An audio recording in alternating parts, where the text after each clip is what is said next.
课语能力中高级认证的口语测验题型，分为朗读测验、口语表达、华语转换课语等3种题型。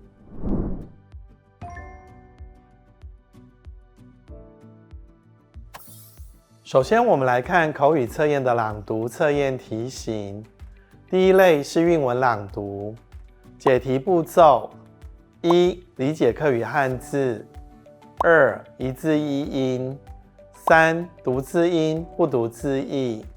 例如这一题，比如講，行走吊弄學把咪學順背走去。手環吊弄，流吊轉，流吊唔轉，忘心機。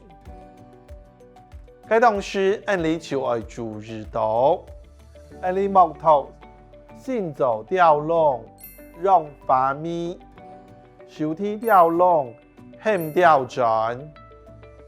認為學把咪是用序畫眉，環吊弄。